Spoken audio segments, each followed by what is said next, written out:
So we've built ourselves a nice little app, but it's not enough to get it to work. We also want it to work well.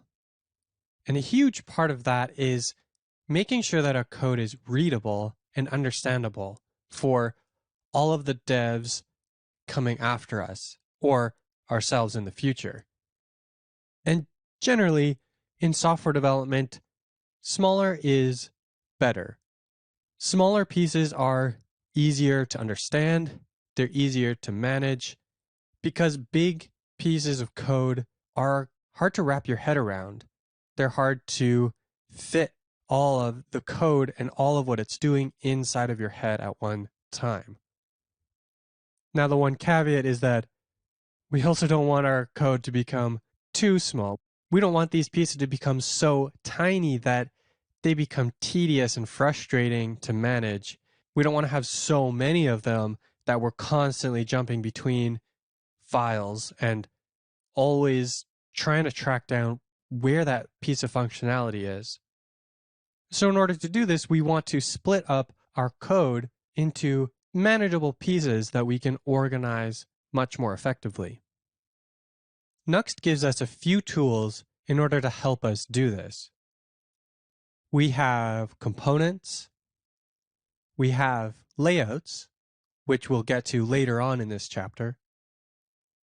We have pages, and we also have composables. Now, we've already seen how to use pages with Nuxt. We've got our course page, we've got our index page, we've also got this page for our lesson. In theory, we could have stuck all of this code from the lesson page into the course page. Functionally, that would have worked, but it would have been cumbersome and harder to deal with, especially over time as our app grows in size and complexity. We've also seen how we can use components like this lesson complete button and our video player component, and how we can take pieces of functionality and break them out into smaller chunks that are more suited for organization and for reusability.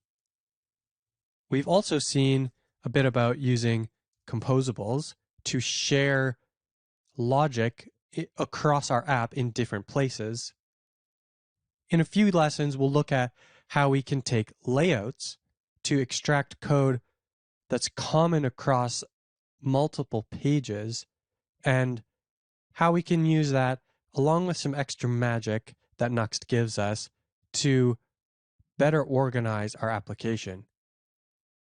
We'll also take a look at the differences between all of these methods, pages, layouts, and components, and see when we might want to use each one and how you can decide where to put your code. But before we dive into those lessons, let's first take a deeper look at our app.view component.